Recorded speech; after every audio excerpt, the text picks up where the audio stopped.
Good evening and welcome to Henry's PPP. The PPP standing for Personal Project Podcast. Yes, it's a stupid name, but it's catchy and it's not taken on YouTube. I'm joined here by two young gentlemen, Guccio Van Leer and Alejandro Santos, both who go to the Soto Grande International School and play alongside me in the Soto Grande International football team. Both of them, I know no one seeing this can actually see what they're wearing, but they're both wearing respectable sport attire. Guccio's dressed in the school PE kit, and Ala's wearing archery clothes. And we're gonna have a chat about our sports, maybe the mental game behind some of the sports we do, and hopefully have a good conversation that's quite good for you guys to listen to. As my target audience is people around our age.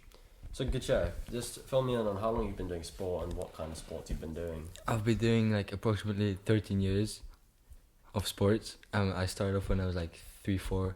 I started off playing hockey and football at the same time. When I moved to Spain when I was 12, I started playing golf and paddle, and I stopped with the hockey because there isn't really hockey in Spain. Yeah, that's true. And I started playing football again. Would you actually if the school did hockey after school, would you try to do that? Yeah, probably. Okay. They did it for a while, but it was on school grass, so it was really bad. Yeah, I know what you mean, Astro, you mean. Astro, yeah, no, but now they have upgraded the pitch and it's much better. Not very. Okay, whatever, that's fine. And on to you, Ale, how long have you been doing sport for and what kind of sports? I've been doing sports for about 14 years. I've been playing a lot of football, and football, basketball. I like to run marathons. So a lot of sports involving your legs. Yeah, most sports do involve your legs. As you do need to run around in a lot of sports, or at least move your legs. Not in chess or in F1 in schools, which brings us to my next topic. Okay, yeah. Guccio, I knew you're quite fond of F1 in schools. You did it for 1 year with quite a good group that made it to Malaysia. Yeah, the World Championships. And when I was in Malaysia, I was the pilot of the button presser to let the car go. Let the car go. The button presser. And yeah. Yeah. Was there specific training involved with that? Yes, there was. I had to train on my reaction time a few times a day. Wasn't there some black and red Yeah. lights? The explanation is that what I needed to do during the tournament was that whenever 5 lights would go on, and when the lights would randomly turn black in between 7 to 14 seconds, they would randomly turn off, and then I would need to press the button as fast as possible so that our car could get an advantage in the race, and also so that the car who's the most aerodynamic would win. So it's pretty much all down to do with how you use the communication between your eyes and your brain. Yeah, isn't it? yeah, basically. Yeah. And as I haven't mentioned before, in the tournament I was probably the best button presser as well. What? Of course, when you're practicing for it though, you did that in the comfort of your own school. Yeah. You did it with no one watching. Well, maybe your group watching you, Mr. Reikart's there, the one who you flew out Not with. particularly Mr. Riker, but yeah. Yeah. I don't know. I thought he was quite involved in it. Mm. Mr. Allen, he's quite involved. Yeah, in it. Mr. Yeah, Allen. he was always there. Of course, you're practicing it for in school, as I mentioned, and you had to then replicate that on TV, pretty much. Yeah. Televised to many different countries, all watching you. Yeah, 150 channels was streamed on. It was also streamed on YouTube and loads of them. And at the same time, when I was racing at the World Championships, they would. Was there a live audience? Yeah, there was a live audience, a very big one. Oh my gosh! Because there was I don't know, I would say 50 to 70 people watching while you would press that button, which requires a lot of mental focus to press that button and not get. It's quite strategic, isn't it? Yeah. Yeah. Okay. Now I have a story once when I played at the World Power Championships, the Junior World Power Championships a couple of years ago for England. I remember I've been so used to playing paddle by myself, or with like friends of mine watching, and then when I had to translate the game to the big stages, Yeah. I found it very awkward at first. Took me a lot, it took me because it was a week long. It took me the first 3 days to almost like get used to playing in front of a lot of people and in an important space. For Would you say me, that was the same for you? and for me, it was just I was just really happy to be there, and I was just focused, and like the audience didn't, and like the television didn't really like stop me. Really? It didn't affect me at all. I That's think quite interesting. maybe like it affected my time a little bit, but like compared to the other people, I was like competing against. Because there's also other people there who also would have not performed like this Yeah. or aren't likely to in front of that many people. No, and like compared to them, I competed way better. But like compared to like my reactions that I did, like at home in Spain, it was like 30 milliseconds, 0.30 milliseconds. So would you say worse. that you did better in practice than you did at the real Yeah, definitely. event?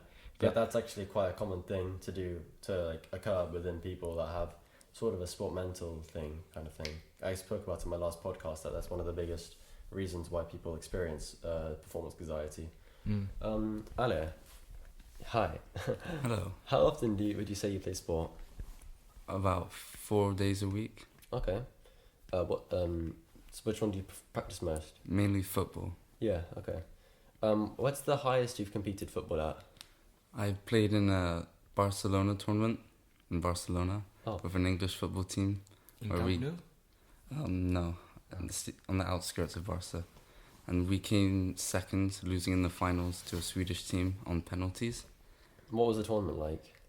There was loads of teams and a big crowd, so Really? there was a lot of pressure. Me being one of the best attackers on our team, Don't laugh. I had a lot of pressure to score all the goals. So in the first few days, it was very nerve-wracking.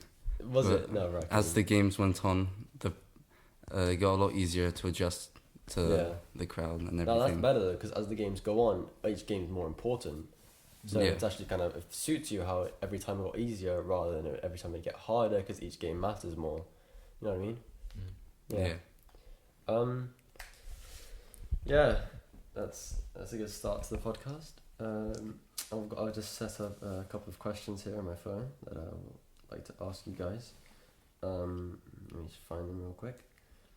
So, do you guys have any particular stories of experiencing nerves when doing any sport? Nah, it's for me. It's only when like big crowds occur. But like when you're at home, when it's like an everyday match, like every weekend match, you like, it's just normal. But except when like trainers would come, then and if there's like pressure behind it, then like pressure would affect your performance usually. Yeah. Apologies for the audio, because for some reason I can hear a bit weird. Hope that's not how I translate in GarageBand. If it is, I apologize. But it's quite a good recording software. I don't know why it's glitching out a lot. Ale, you Yes. have you ever experienced like any nerves majorly when you have to compete in sport? Yes, one of the most nerve-wracking moments I ever experienced was in a football trial in Scotland. I was playing a football match with about 20 coaches from US universities watching me, so I knew I had to perform well, and walking onto the pitch, I felt very nervous and didn't know if I was going to be good enough to compete against other people. Yeah, makes sense, because what was the age range of the people competing there? It was from 16 years to 19 years, and I was the youngest player there. Wow, that's a lot on your back. Yeah. I still have many more years to improve. That's true. Did you carry the team? Sure. Didn't you get injured in the first 5 minutes? Or we're not going to speak about that. Okay, We're not going to speak about that. Okay. Yeah, us three have something in common. Can you guys guess what that is? We all play at San Roque. Oh, that's true, but that's not what it was. Okay. Not what I was looking for. Ali, do you want to try? Yeah, London London guys. champion as well. We all played in the football tournament recently in November in London. And the and SA tournament. ISAA. I say the same thing. It's not the same thing. Yeah. And I can't remember. Where did we come again? First. We of won. course. We That's won right. the tournament. We won the tournament. Us three, quite regular players. Yeah, Mhm. Yeah. you know, got pretty A good. goal play scorer time. right here. Very lucky goal scorer. Man, I And tell you. both of them didn't score a single one. Okay, but I did have an amazing Ronaldo chop though. And you Yeah, can't, you you, did. you can't top that. Yeah, that was unstoppable. But my goal was a screamer because Henry was actually Your goal was a screamer. Henry was Fill us actually in. talking to me while they were crossing the ball over, and it just landed right in front of me, and I managed to bang it in top bins. Well, that's not how I remember it. I don't think Ali remembers Okay, top it corner, quite top- so top similar. corner, you top didn't corner. even know. I remember it. Kind Bottom of corner, rolling goalie against dropped the it. floor. Yeah. I'm pretty sure the goalie missed it. Yeah. Yeah. Irrelevant. But At the it's- tournament, you Still guys. a goal. Still a goal. Still, it's A goal true. is a goal. A goal is a goal. and we managed to win You the know, championship. We were some of the younger players at the tournament, Yeah. or youngest team at the tournament. Actually, we Definitely. took around 15-year-olds, Mhm. and the team it's a varsity high school soccer tournament, which means that anyone upwards of the age of, or anyone beneath the age of 18 could play, and we actually were triumphant with only a couple of 15-year-olds in our team. Yeah. That's quite impressive, I think. I think like our team only had like 15 years old compared to any other team. They didn't have a single one. Yeah. fif- No, yeah, They it's didn't. true. They didn't. I couldn't see anyone. That's for sure. Well, they looked way